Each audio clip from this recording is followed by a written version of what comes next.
حضور پاک فرماتے ہیں اس امت میں نبی پاک صلی اللہ علیہ وآلہ وسلم کے بعد سب سے افضل ہستیاں حضور کے صحابہ کرام ہیں۔ آگے سنیے، آپ فرماتے ہیں صحابہ کرام میں 1400 افضل ہیں صلح حدیبیہ والے، اور 1400 میں سے 313 افضل ہیں جنگ بدر والے، 313 میں سے 40 افضل ہیں جن سے فاروق اعظم کے مسلمان ہونے کے بعد 40 کا عدد پورا ہوا تھا۔ ان 40 میں سے 10 افضل ہیں جنہیں عشرہ مبشرہ کہا جاتا ہے، ان 10 میں سے 4 افضل ہیں۔ آگے غوث پاک لکھتے ہیں کہ ان 4 میں سے سب سے افضل ابو بکر صدیق، پھر عمر، پھر عثمان، پھر علی رضی اللہ عنہ۔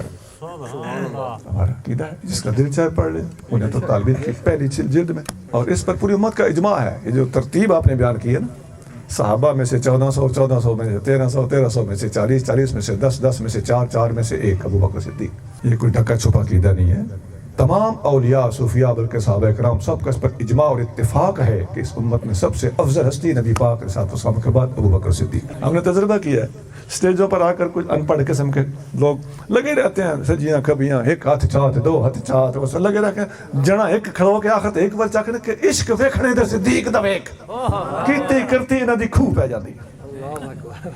عشق کا نام ہی خدا کی قسم صدیق اکبر کے بغیر نامکمل ہے۔